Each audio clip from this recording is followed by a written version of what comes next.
I am Ray, and this is the message you needed to be reminded of today. You see, I was waking up in meditation. I like to meditate myself awake in the mornings. So that's the first thing I do is just meditate, chill, relax. And if you do this, you'll see that a whole bunch of stuff starts to come up. A whole bunch of ideas and thoughts. Whatever you've been paying attention to the past few days, it's going to be stuck in your mind. And I had a whole bunch of stuff. But then I realized how it's all just a big reminder of what we already know. It's like all of life. Like the whole thing. So we get thrown into this world of distractions. We kind of just have to shake it off and remember and snap out of the hypnosis. Remember what truly matters. Because it's really easy to get distracted when there are distractions everywhere. And how do we know what to pay attention to, what to ignore, what is important or not important? What I realized this morning, and kind of in general lately, well, I've been doing a lot of, let's call it biohacking, like cryotherapy and infrared sauna, and going to the gym and doing the vibration plate where you're just shaking. And what I feel that doing, it's like shaking out some trauma that's been there that I haven't been paying attention to. And then I've been realizing, oh, wait a minute, the trauma is really deep. So we get into this mindset thinking, oh, well, I've healed, I'm done, I'm finished, I've come so far. Nope, another layer, another onion. So that's what's kind of been happening to me lately. So this morning, when I was reflecting, I could feel that there was a part of myself that I wasn't accepting. Like how I tell you all the time. You don't want to put your happiness in tomorrow or later. You want to learn how to be happy right now. And it's so crazy because it's very subtle. You're just subtly rejecting yourself in this moment. Like, I'm not good enough yet. And then you begin to see that's where the problem is. It's where it lies, not that you're not getting what you want out of life, but that you're not accepting what is. And once you accept what is, it's a lot easier for what you want to come into your life. And that's the key, the problem that we get stuck in. Is that the world of 10,000 things, well, that's what we're looking at. That's what we're paying attention to.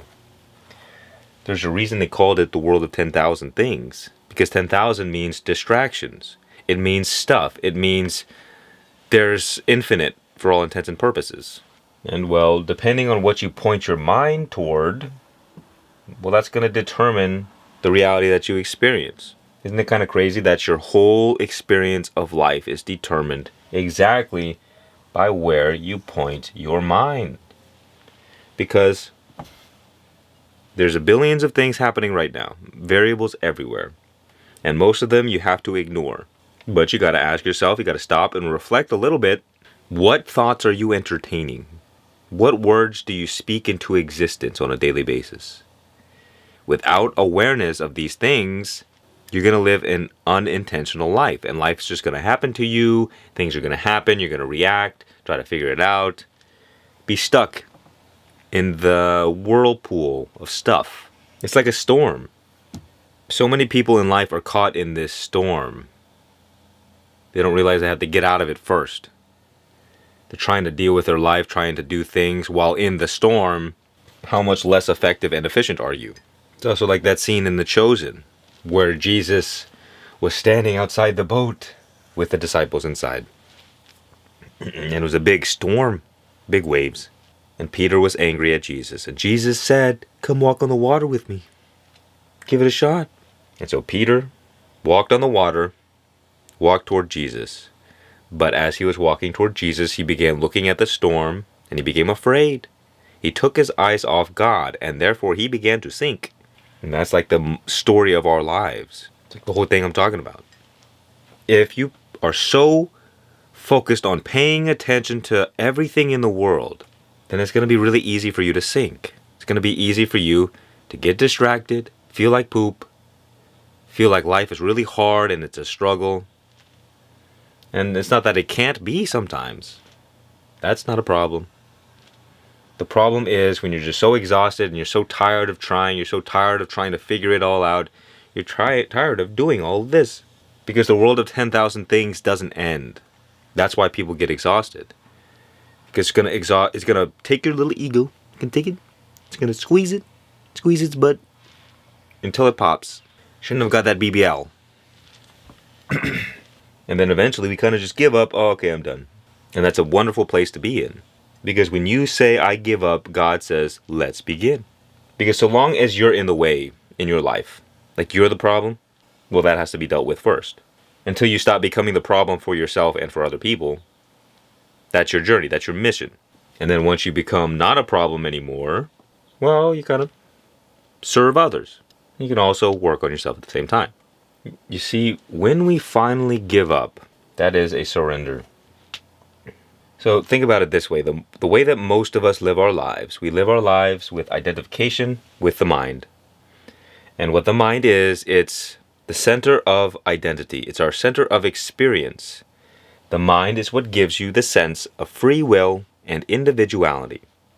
And it's all surrounded by, you can call it the persona, you can call it the ego, doesn't matter. They're both like these masks that we wear. And we believe ourselves to be the masks. And that is the root of all of our misery. Because you're not being authentic. If you're living from persona, if you're living from ego, if you're living from mind, you're not being your true you. You're being a construct. For example, in the dream state, you don't know who you are. Like your whole earthly existence just disappears. It doesn't exist anymore. It's as if it never existed while you're dreaming. And the dream world is the real world that you are experiencing. But you don't have all of this history. You don't have all of these, personality traits. You don't have all these stories going on in your head about who you are and about life and about the people you like and about the things you don't like. You're just dreaming. You're in the dream. And it's only until you wake up from the dream, do those memories start returning, reminding you, oh yes, I am this person. This is what I do. This is what I like. All of the stories, all of the psychological dramas. And that is how we live our life. We live our life from a set of thoughts concerning an individual identity.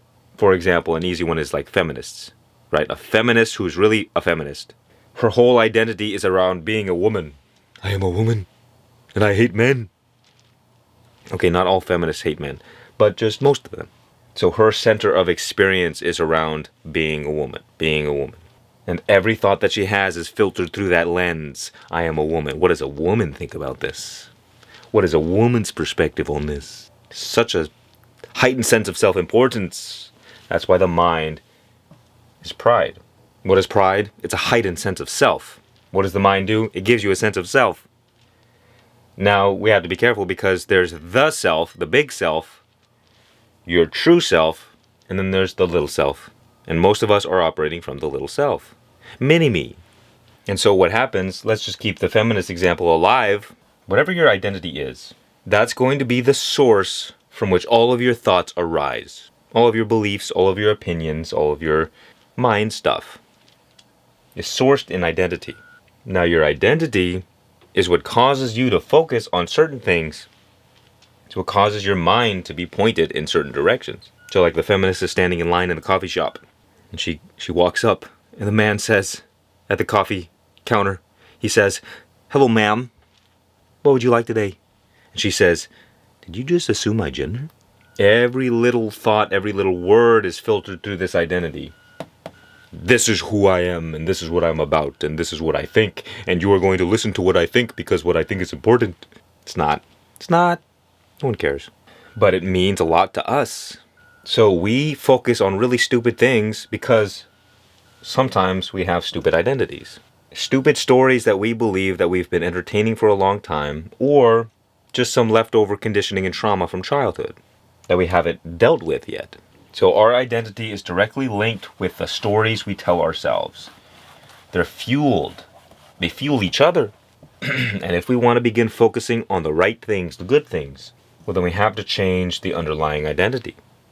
And if we want to change the underlying identity, we have to change the underlying story. Because so long as you're attached to your identity to whatever, your mind will hyper-focus on whatever it is that reinforces that identity. And oftentimes it can be negative. So like I said, the entire quality of your life is determined by, how you point your mind. But how you point your mind is determined by who you are. So you could say your entire life is determined by the quality of your identity. All you gotta do is make this identity very positive. This coffee makes me phlegmy. Once you make your identity positive, now this is obviously an overgeneralization. I have to simplify everything, okay? Don't judge me. When your identity is generally positive, your life will be generally positive. But let's say there's this underlying story of, well, let's just use something from my own life. So, let's say here I am Ray, but psychologically there's something in me that's saying, you should be this way. So there's who I am right now, and there's some kind of future self, imaginary self. And so on a very subtle level, there's this kind of, I need to do more. I need to be more. I need to try harder. I'm not being good enough. I have to do this, or I have to become this in order for me to become good enough. And I think it's something we all struggle with. Like, we know we're not reaching our full potential. But for whatever reason, we can't just be there as our best all the time. There's this kind of split in our mind where we're saying, well, I'm trying to accept myself as I am, but I'm also trying to be better. But we have to make sure that we're not unconsciously rejecting who we are right now. Because so long as we reject who we are in this moment, we will enter into resistance to life and we will suffer.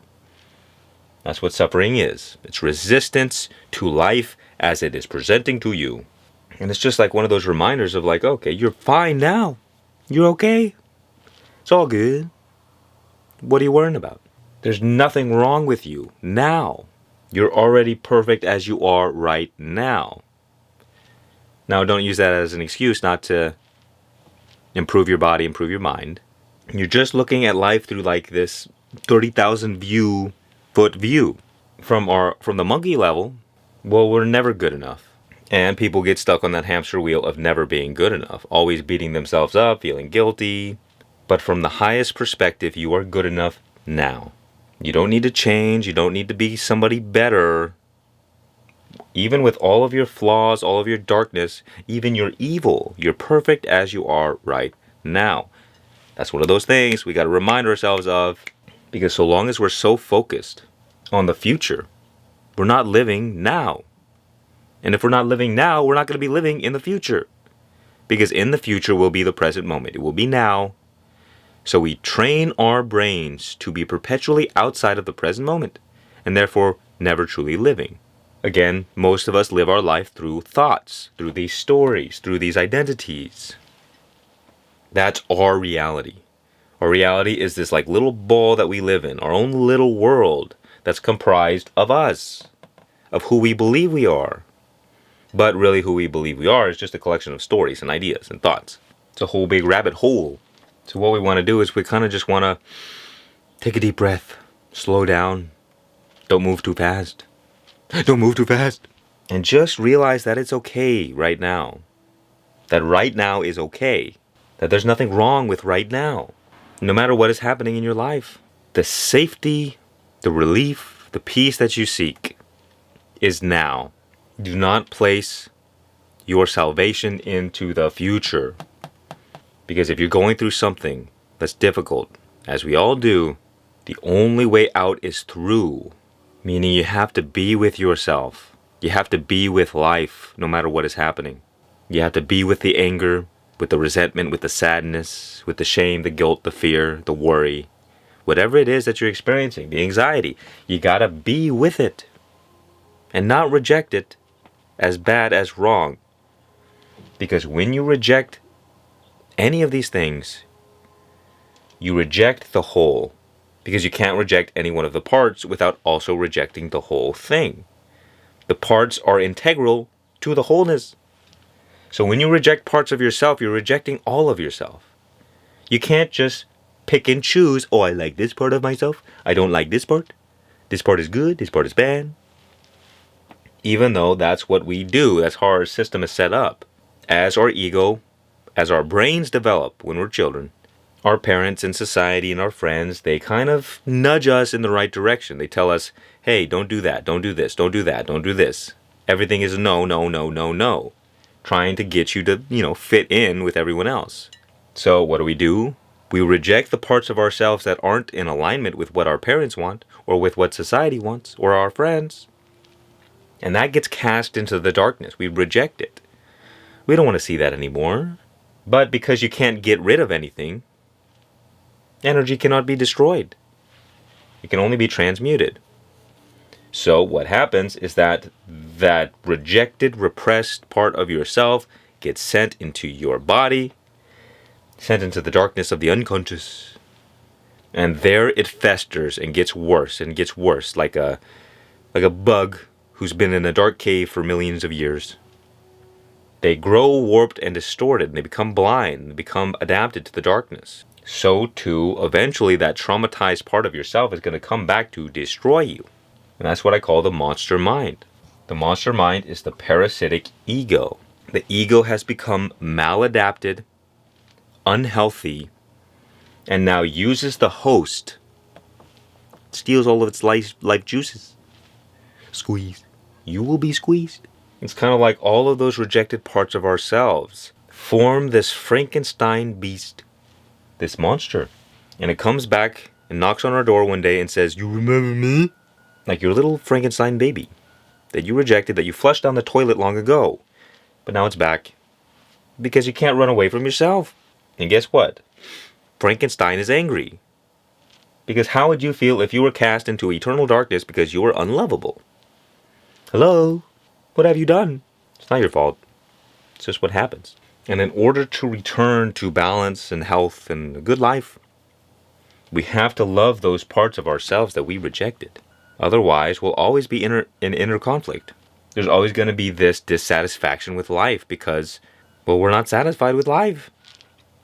We think that what we want is in tomorrow, and that we can't be happy until tomorrow comes, but tomorrow never comes. So we kind of want to just remove all of the distractions of the world of 10,000 things and focus on ourselves and look at ourselves and reflect and embark on this journey of self-discovery. You ask yourself, what parts of myself am I not loving? How am I being unloving toward myself? What does this look like? And just so you know, we all have blind spots. Like for me, I feel like I'm very aware of things, but then you realize, you're not aware of your blind spots. That's why they're called blind spots. So they're there, you just don't know that they're there. Sorry, my circuitry has been acting up lately.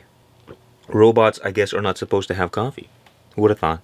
You see, life gets a lot easier when you get rid of the distractions. You focus on the few things that matter.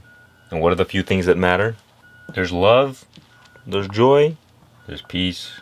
And the mind is what takes you away from these things. Because the mind is never satisfied. Because the nature of the mind is pointed. So it can only be focused in one direction at a time. What this creates, it's conditional love. For instance, I love you, I don't love you. I don't love most people, I love a few people. Those are my friends and my family. Conditional love. And so you also get conditional joy. You're only experiencing joy when you're doing something that brings forth joy out of you. Same thing with peace. Maybe you go to the forest for a few days, go camping, and then you experience peace, but then when you go back home, no peace. Back to the old ways. So from the mind, you only ever get temporary glimpses of these things. That was what we truly want. You see, the mind's whole game is control. And we don't realize that we are often underneath its control. Because guess what? The mind, especially the monster mind, will keep these negative beliefs, these negative stories, these negative thoughts alive in you. Because it's a parasite. It's feeding off your energy. And every time you feed those negative stories, those negative thoughts, it's getting stronger and you are getting weaker because it's stealing your energy. And that's why people get depressed and suicidal and do bad things and things that end up in tragedy because you can't survive that process. I mean, human beings are tough, but we're not infinitely tough. Like, no matter how great of a warrior you are, if you lose enough blood, you will be reminded that you are only a man or a woman. So what happens is that the mind spends its whole existence trying to control every single thing until one day it cannot control anymore. It gives up, it surrenders. Now you're on your way back to the good stuff. So the whole name of the game is, it's like you're thrown into the world of 10,000 things and you wrestle with that for like all of eternity until one day you snap out of it, realize what you want is not outside of you. Then you enter into the spiritual journey, return back to source. Now you experience freedom. And this can happen, well, probably over thousands of lifetimes. We're lost and then we become found. Now the good news is it's really easy to know what not to focus on. Because you can just assume that 99% of everything is a distraction. Which it is. You know, maybe if you want to give yourself a little leeway, 97%. So 1 to 3% of the things that truly matter makes it easy. That's why I like to say, just stop believing 99% of your thoughts. Your mind garbage, your stories. I mean, unless you really are attached to them, then you got to work through them. But the fact is you don't need to believe those things. You don't need to believe the things that separate you from love, peace, joy, and freedom. Because why? Why would you consciously enslave yourself to something negative? You wouldn't do it consciously, so you got to do it on accident. That's the whole key. We have to be constantly reminded, or else we fall back into the dream. And eventually you will wake up and you don't fall back asleep. But especially in the, transitioning phases where we're kind of like loopy, like I want to still go to sleep, I'm kind of waking up. If you don't keep snapping out of it, you'll go back to sleep. You'll forget what truly matters and you'll get stuck focusing on all the garbage. And you'll see yourself as you walk the journey kind of get fed up with all the nonsense. It's kind of just the par for the course of growing up and becoming mature. Because when you're young, everything is novel, so you can play around in the world of 10,000 things and have fun. Until you've exhausted your fun, realizing that what you want really wasn't out there, then you get tired of it. And the more sick of it you become, the easier it is to become free. And it's okay to not be fed up with it. Remember that we're all on our own journeys and you want to accept where you are on your journey. So for example, for me, I still have some things that I really want in life. Do I just ignore those things and just pretend that it's all good in the moment? That's not what I'm saying. I'm saying have all the desires that you want. Go fulfill them, because they won't let you go until you do. Unless you just spontaneously let go of them. And in that case, congratulations. But it's like, don't just try to be so spiritual because that's what it feels like the right thing to do is. Sometimes you want things that aren't necessarily the most holy. But you have to experience those things in order for you to realize it's not what you actually wanted. Now, it doesn't mean you can't enjoy those things. You just can't be stuck in the illusion. Because if you're stuck in the illusion, you're going to be extremely disappointed all the time. And that illusion is that what you want is outside of you. So I don't find it like I have to get rid of all my desires. You have to be some holy person. Not at all. You just got to be yourself. And that is enough. And guess what? You're already being yourself. You are already enough now. That's the thing we have to drill into our brains. You are enough right now. No matter what. Even with all of your imperfections, all of your desires, all of your darkness, and even your evil. It's all okay. But do you see the subtlety that we have to deal with here? Like, if you have evil within you, there is no use in fighting it, in running away from it, in trying to destroy it, because what you're really doing is self-destructing. If you actually want to become free, you have to accept yourself, all of yourself. And you have to love all of you, especially the ugly parts. Because those are the parts that need the love the most. We can't live our lives always trying to be better all the time. I mean, you can, but at the same time, it's like you're not accepting yourself as you are. It's okay to try and strive for better. It's just, don't assume that being better is going to make yourself love yourself more.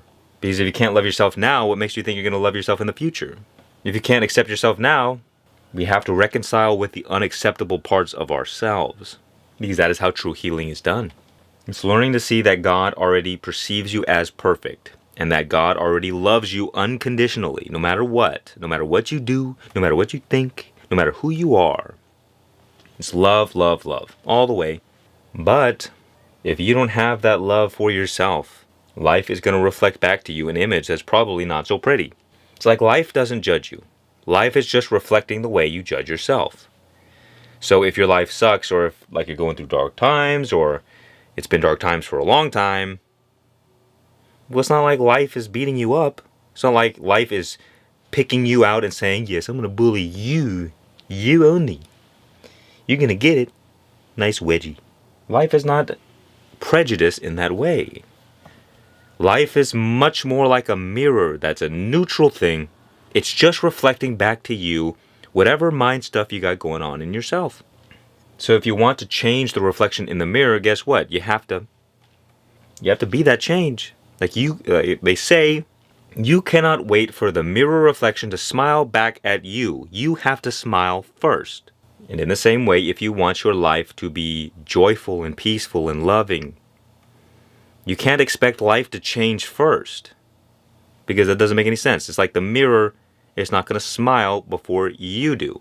You have to be the source of what you seek. You have to smile first. And how do you do that? By loving and accepting yourself unconditionally and learning how to enjoy right now, because life is happening right now. It's happening before your eyes. It's not happening in the future. It's not happening after I get this career or this money. No matter what is happening, life is happening now. That's all you got to do is get tapped into now. And the more distractions and things pull you away from now, well, the more life is going to suck. Because the more you're separated from the present moment, the more you're not truly living. And that is the source of modern human misery. We're never satisfied. It's never enough. We always need more because we can't handle the present moment. We can't accept the way things are because of our mind, whose main purpose is to not accept the way things are. The mind, here's how you know if you're being run by your mind. Do you always worry and ruminate about future? Are you always ruminating about the past and the things that have happened to you? Are you always judging your current experiences? Are you always judging yourself? Are you always judging others? If you do any of those things, it means you're being run by your mind.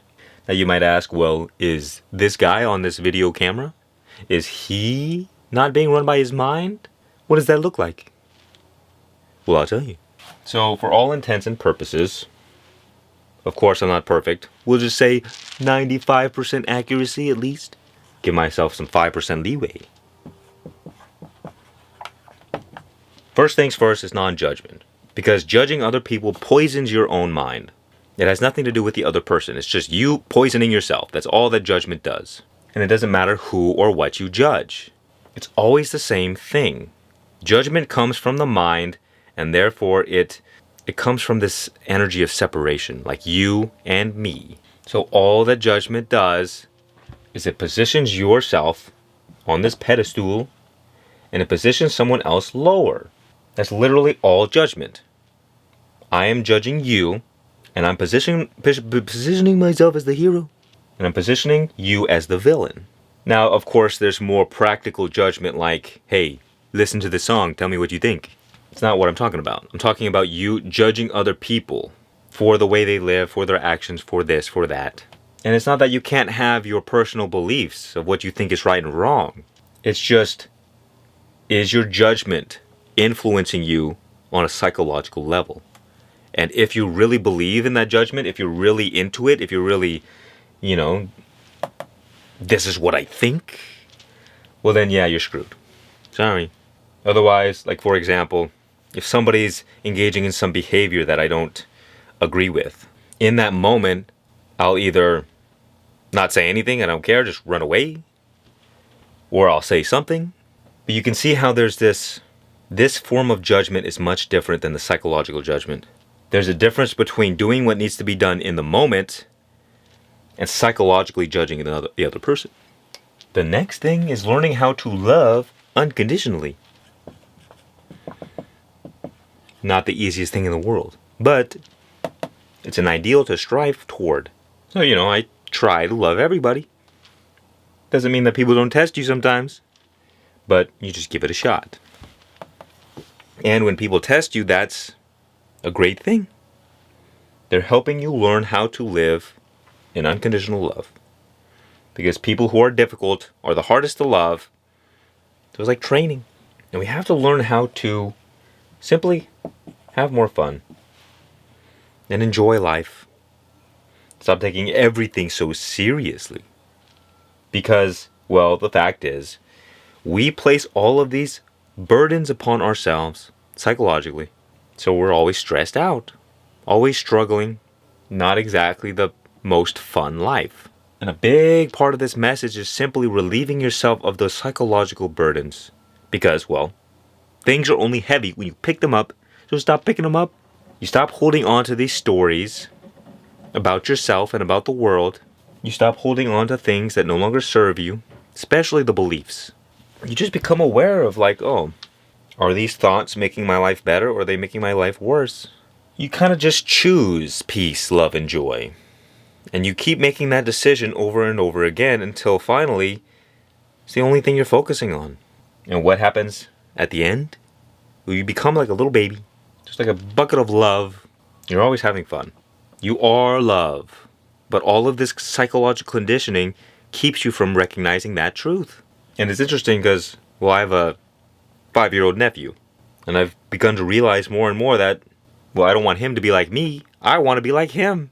Because even though he doesn't have a strong mind, he doesn't have the intelligence of an adult human being, he has something, a deeper wisdom that's just freely given. A deeper understanding that most people have forgotten. And how do I know this? It's because whenever he's doing anything, everyone is always, no, don't do that, don't do that, stop it, stop it, stop it. Don't jump on that table. Why would you do that? He's just trying to have fun. He's just loving his life, doing what he wants, not caring about what other people think. And one day he's going to be conditioned, like the rest of us, and he's going to have to work that out for himself. Return back to the default state. But think about that. A 5-year-old has something I don't. Could you imagine? Like a 5-year-old is beating you at life. They're winning, but oh, we got bills to pay and taxes. That's real success. Taxes. Adult responsibilities, like, who cares? And you see what happens to people when they grow up. They prioritize these things, these adult responsibilities. Are they important sometimes? Yes, sometimes. But the adults, they've lost themselves. They don't understand. And the adults, what they do is that they tell everyone, look, life's hard, it's difficult. You got all these responsibilities. You got to deal with them. You're going to get stuck. You're going to fail. Life is hard. You got bills to pay. And think about, you probably, are thinking like, yeah, that's how life is. You got responsibilities. You got things that you can't just run away from. Responsibilities. But I say no. The children have it right. The deeper wisdom of understanding that your stupid bills are not that important. That no matter what you think, no matter how much you value these daily, monotonous adult struggles and responsibilities, they're not as important as you think they are. They're only important because you're placing the burdens of the world upon yourself. You have to do everything. You have to figure it all out. You're responsible for everything. You're responsible for every aspect of your life. Is a child responsible for every aspect of their life? No, we don't hold them responsible for really anything because we understand they don't know any better. But you are a child of God, so too you know nothing. Well, at least compared to God. So it's the same exact thing. It's like if you were to tell a 5-year-old, hey, do your taxes. They're going to say, no. But you have to or you're going to go to jail. And they're going to say, because they're not bound by the laws of whatever made-up system is going on. Now, I'm not telling you to do tax evasion. What I'm telling you is that stop worrying about these stupid things that don't matter.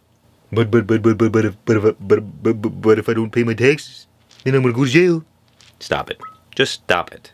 99% of everything is nonsense. Like if you had a gun pointed to your head, are you really going to be thinking about taxes? Are you going to think about all your stupid responsibilities? Are you going to think about, oh, I have to do this, and then I have to do that? You're going to think about work? You got a gun pointed to your head. Everything you've been working for is no longer relevant. It's over. It's done. Gone. What are you thinking about in that moment? You're going to be thinking about your family, probably your friends, and you might be thinking about whether or not you lived a good life. And you're about to meet your maker. So what? You're thinking about other people, and you're thinking about God, maybe. The 1% of things that actually matter. When we grow up, we become like Squidward. Squidward tentaballs. Or tentacles? Tennis balls, that's it.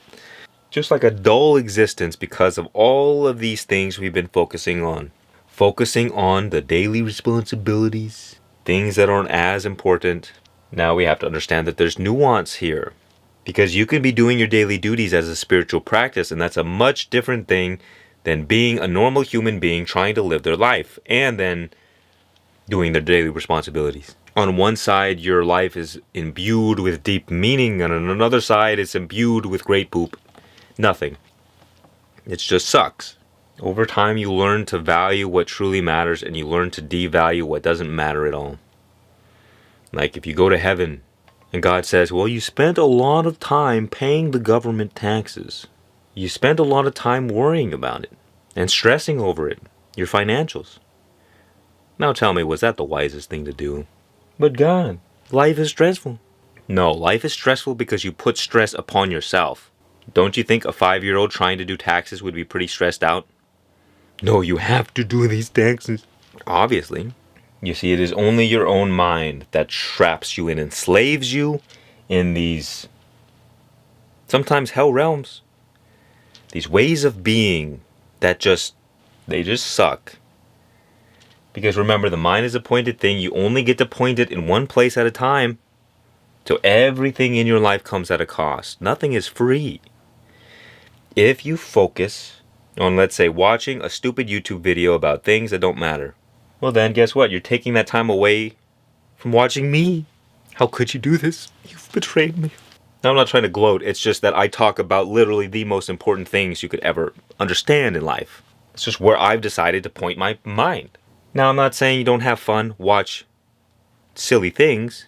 I'm just saying be aware of the cost. Like every time you're worrying about how you're going to make ends meet, how you're going to make money, you're taking your attention away from the abundance that is already present in your life. And if you focused on the abundance and not the lack and scarcity, guess what? You would live in abundance and you would stop worrying and you would stop being afraid. And that goes for every aspect of our life. A big part of this is just learning to point your mind in the right way and becoming aware of all the ways you're currently focusing on things that do not serve you. And you don't even have to be that good at quitting all of them. You just nudge yourself in the right direction over and over again, these tiny little improvements that lead to big change. Like what you might do is like you go to work and you come home and then you find yourself stressing about work, thinking about it at nighttime, reflecting upon it. It's like your whole life is consumed with work. Is that what you were put on this earth to do, to be an accountant or a grocery clerk or whatever it is that you do? Now, if your work is deeply infused with meaning and purpose, well, that's a different story. But a lot of people work jobs they don't like. And that's one of the big things. It's like you just stop doing things you don't like. It's like the curse of the adult. Put a big X on your forehead. The whole adult life is, I gotta do things I don't want to do because I'm forced to. I'm being forced to do things I don't want to do. Therefore, I'm a slave. Not me, but people. But if you can wake up, if you can remember the truth, that which the children know, they're tapped in. If you can see that, you'll begin to recognize that, oh, well, worrying about this is stupid. Thinking about this is stupid. Forget about it. You stop taking your thoughts so seriously. You stop taking these situations so seriously. And you see this happen with people who get like a diagnosis, who know they're going to die soon. If you knew you were going to die soon, would you be focusing on all this kind of garbage? No. Immediately, 99% of everything would become irrelevant to you. Your mind you'd get tunnel vision, and you'd focus on the 1%. So the next time you hear someone get a scary diagnosis, don't be so judgmental. Like they're the ones in the bad position. No, it could be you the one in the bad position. You could be judging the one having pity upon the one who's dying in the hospital bed. And they in the hospital bed can be looking at you and say, oh, poor souls. They don't get it. They don't understand. They're lost in darkness. They're lost in the world. Like little children who think they know. The person in the hospital bed can be completely at peace, completely in love and in joy. They're the ones who are in the highest position. Even though on the surface they seem to be at the lowest. Or like, let's say somebody gets a stroke and their brain doesn't function normally anymore. Well, on the surface, you can have pity and say, oh, well, too bad. I remember who they once were, and they're no longer that way anymore. Sad. And in reality, they're just like totally in peace all the time because their brain isn't overwhelming them with stupid thoughts anymore. So they're way better off after the stroke than they were before. But our human little monkey eyes can't see that because we're too focused on judging. We're too focused on living from ego, assuming things. You'll see you'll open up to a whole new understanding of the world because most of the way we live is just, it's not true. Like the idea that all of your adult responsibilities are the truth and that you have no choice, feeling like a slave, that's on you. You're doing it to yourself. You gotta snap out of this hypnosis of thinking that life is happening outside of you. Like it's the system or it's capitalism that's keeping you a slave. It's whoever, your toxic family member who's ruining your life. It's all you. The only prison in existence is in your own mind. And that prison is made up of thoughts and you are the prisoner and the jailer. You can be in actual prison in real life and be absolutely free. And you can be absolutely free in real life and be absolutely a slave in your mind. Your external circumstances are absolutely irrelevant. Now, that doesn't mean they're not relevant in that they've led you to where you are right now. But moving forward, it is irrelevant. Because you are the master of your own mind. And you cannot allow your mind to be the master of you. And you cannot allow anyone else to take control of your mind. That of which, the system is actively trying to do, is trying to control you and make you a slave so it can steal your energy. And that is why people spend their whole lives working themselves to death, because they don't realize that they were thrown into a meat grinder. But if you can break free from the prison in your own mind, nothing will enslave you ever again, because you will realize that nothing had power over you in the first place. You just believed it. You believed it into existence. You believed that money was more powerful than you, and therefore you become a slave to money. Or you believe that other people are more powerful than you, so you become a slave to other people. Like, you get cut off in traffic, and you get angry. Why are you getting angry? Why are you allowing that other person, who is apparently so stupid driver, you're allowing them to be your master, and you're being their slave. Because you allow them in, you allow them to affect you emotionally. And it's the same with everything else. How often are you allowing other people to affect you psychologically and emotionally? How often are you allowing your psychological and emotional health to be influenced by the outer world in general? How much is your mental health being destroyed by being broke? How much is your mental health being destroyed because you're alone and you're lonely and you don't have any friends or any relationships? You can't run away from yourself. The best return on your investment of your time and your energy is focusing on yourself and learning how to cultivate as much love, peace, joy as possible. And then you give that to everyone else. You give it to the world. And that is like the purpose of life. You find heaven and then you bring other people there with you. It's just this unfolding journey of letting go of all of this conditioning. All of the things we think are so important but are not really that important at all.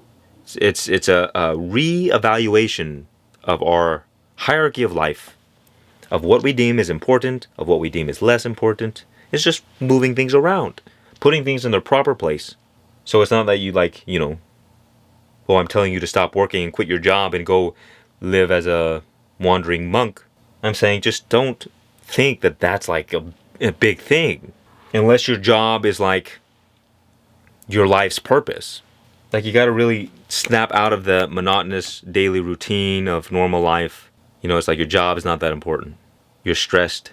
Your stresses, the things that are messing with you, they're not that important. Those other people, probably not that important. Are you going to remember it in a year or 3 years? If not, then it doesn't make any sense to ruminate about it for more than a few minutes. It's just kind of recognizing what's important and what's not. It's a shedding away of all that isn't as important, all that does not serve you. And what is left? What is left is love and joy and peace and abundance. And you realize you were born into this life with everything that you need. And there should have never been a moment where you needed anything. Now, of course, we're human. Of course, we're going to experience things that we need. But I'm telling you, return back from which you came, back to source. Because source is unconditional love, it's unbroken joy, it's everlasting peace. Unlimited abundance. It's what we've been looking for this whole time. We spend our lives in the world looking for what we want, but you are the source of what you seek. As St. Francis of Assisi said, what you are looking for is already where you are looking from. This whole time, this whole journey, this whole life, we've all been seeking the same one thing. Ourselves. And not our made-up selves, our true and authentic selves. It's like we grow up in wholeness. We love ourselves completely as children. But then we learn to not love ourselves, to not accept ourselves, to judge others, to judge ourselves, to feel not good enough. And then we just return, find our way back. You have to be lost before you can be found. And that's part of it. If you feel lost, well, what if nothing was wrong? What if you're supposed to feel lost? What if you're supposed to feel bad or stressed out and negative? And what if nothing was wrong? What if you were exactly where you needed to be on your spiritual journey? And what will happen is that you'll begin to accept these difficult times as part of the process, and you won't resist them so much, and you won't suffer them so much. And you will allow the difficult times to transform you. And what those difficult times will do, the suffering, will burn off all that is keeping you from your true nature. You just become more and more aware until you realize that most of what you think about is nonsense. And you become more and more free. Like your whole life you've been wearing this tight suit, like a little monkey in a tuxedo. And you know fundamentally that you're uncomfortable. You don't like it. But everyone around you is taking pictures and looking at you, saying how much they love you. Cute little monkey. And then so you kind of put up with it and you're like, okay, well, at least I'm getting some love. But it's conditional. You're only getting love because you're wearing a tuxedo. But the tuxedo is the one thing keeping you from everything you desired, and that is freedom. We sacrifice our authenticity to make others feel comfortable. And this process is a process of becoming naked. That is freedom. You'll be one of those people who just get it. You just get it. It's just like, yeah, this is what matters. And this is what doesn't matter. And you'll hear other people. And you'll be like, why are you thinking about that? That doesn't matter. You'll help others find their way home. But you got to find your way home first. What do you think I have done? Spent all this time trying to find my way back home. It's like Ram Dass. The book was called, or his teachings, Walking Each Other Home. That's what we're all doing. We're all like lost little babies in the world. And sometimes one finds their way. Then you just come back, lead everyone else. Come on, let's go. Heaven awaits. You don't gotta suffer anymore. It's okay. Everything's good. And you'll see how life was truly meant to be lived from this state of freedom. I am Ray, and if you feel like you can't escape your negative thoughts, like the monster mind is ruining your life, I created this program specifically for you, so you don't have to spend so many years struggling like I did. Much peace and many blessings. And remember, just be